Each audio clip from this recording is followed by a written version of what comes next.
Inspector ಅಂತ ಸಂತೋಷ್ ಅವರು ಮತ್ತೆ DSP ಶಿವನಗೌಡರು ಅವರ ನೇತೃತ್ವದಲ್ಲಿ ಎಲ್ಲ ಕ್ರೈಮ್ ಸಿಬ್ಬಂದಿ ಮತ್ತೆ ಟೆಕ್ನಿಕಲ್ ಸ್ಟಾಫ್ ಏನಿದ್ದಾರೆ CIR ಪೋರ್ಟಲ್ ಏನು ಸಾರ್ವಜನಿಕರು ಅವ್ರ ಮೊಬೈಲ್ಗಳು ಕಳೆದ ಹೋದ ಸಂದರ್ಭದಲ್ಲಿ ಬಳಸ್ಕೊಳ್ಳಿಕ್ಕೆ ಈಗಾಗಲೇ ತಿಳಿಸಿತ್ತು.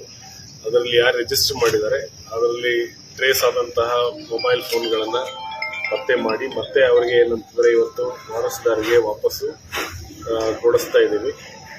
ಇದು ಒಂದು ಏನಂದರೆ ಪೊಲೀಸ್ ಮತ್ತು ಸಮುದಾಯದ ಏನು ನಾವು ಒಂದು ಸಹಭಾಗಿತ್ವ ಅಂತ ಹೇಳ್ತೀವಿ.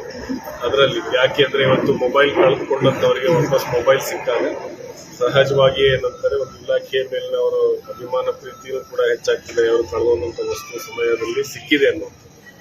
ಮತ್ತು ಎರಡನೇದು ಏನಂದರೆ ಈ ಟೆಕ್ನಾಲಜಿನ ತಾವೆಲ್ಲರೂ ಕೂಡ ಏನಂತಾರೆ ಹುಡುಗರು ಕೂಡ ಬಳಸ್ಕೋಬೇಕು.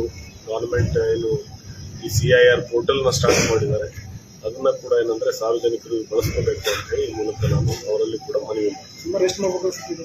ಇವತ್ತು 52 ಮೊಬೈಲ್ಗಳನ್ನ ಪತ್ತೆ ಮಾಡಿ ಕೊಟ್ಟಿದ್ದಾರೆ. ಇದರ ಉದ್ದೇಶನೇ ಅದೇ ಇದೆ. CIR ಪೋರ್ಟಲ್ ಉದ್ದೇಶ ಏನಂದ್ರೆ ನಾಳೆ ಯಾರಾದ್ರೂ ಮೊಬೈಲ್ ಕಳ್ತನ ಮಾಡೋದಾಗ್ಲಿ ಅಥವಾ ಮೊಬೈಲ್ ಇನ್ನೊಂದು ತಗೊಂಡ್ರು ಕೂಡ ಅದು ಯೂಸ್ ಆಗಲ್ಲ, ಬಳಕೆಗೆ ಉಪಯೋಗ ಇಲ್ಲ, ಯಾಕಂದ್ರೆ ಅದು ಟ್ರೇಸ್ ಆಗ್ತದೆ ಅನ್ನುವಂಥ. ಸೊ ಅದಕ್ಕೋಸ್ಕರ ಏನಂತಾರೆ ಕಳ್ಕೊಂಡವರು CIR ಪೋರ್ಟಲ್ ನಲ್ಲಿ ಹೋಗಿ ಅದನ್ನ ಡೀಟೇಲ್ಸ್ ಎಂಟ್ರಿ ಮಾಡಬೇಕು. ಅಷ್ಟು ಮಾಡಿಬಿಟ್ರೆ ಬಹಳ ಏನಂತಂದ್ರೆ 99% ಏನಂತಾರೆ ಕೆಲಸ ಮುಗಿದು ಹೋಗ್ತದೆ ಅವ್ರಿಗೆ. ಇನ್ನು 1% ಏನಿದೆ ಅದು ಟ್ರ್ಯಾಕ್ ಆದ ತಕ್ಷಣ ಅವ್ರಿಗೆ ಹಿಂದಿರುಗಿಸಿ ಕೊಡುವಂಥದ್ದು. ಇನ್ಮೇಲೆ ಮೊಬೈಲ್ ಕಳ್ತನ ಆಗಲಿ ಮೊಬೈಲ್ ಯಾರೋ ತಗೊಂಡವರಿಗೂ ಕೂಡ ಅದೇನೂ ಉಪಯೋಗ ಇಲ್ಲ. ಈಗ ಆಟಿಕೆ ಸಾಮಾನು ಆಗ್ಬಿಡ್ತದೆ, ಅವರು ವಾಪಸ್ಸು ಕೊಡಲಿಲ್ಲ. ಸೊ ಆ ಥರ ಏನಂತಂದರೆ CIRನ ಭಾಳ ಎಫೆಕ್ಟಿವ್ ಆಗಿ ಇವರೆಲ್ಲ ಬಳಸ್ಕೊಂಡಿದ್ದಾರೆ. ಮತ್ತು ಜೊತೆಗೆ ನಮ್ಮ ಟೆಕ್ನಿಕಲ್ ಟೀಮ್ ಏನಿದೆ ಅದನ್ನು ಟ್ರೇಸ್ ಮಾಡಿ ಅವ್ರಿಗೆ ವಾಪಸ್ ಕೊಡಿಸುವಲ್ಲಿ ಭಾಳ ಶ್ರಮ ಮಾಡ್ತೀವಿ. ಅವರಿಗೂ ಕೂಡ ನಾವು ಬಹುಮಾನ ಕೊಡ್ತೀವಿ.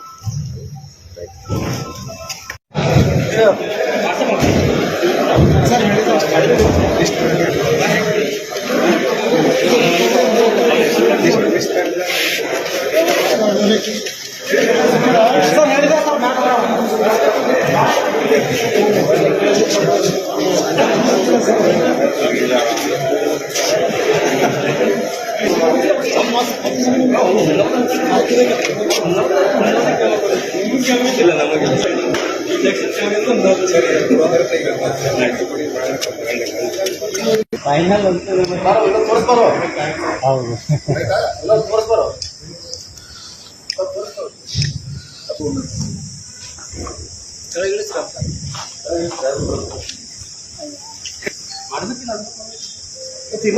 ಎಕ್ಸ್ಟ್ರಾ ಇದ್ರೆ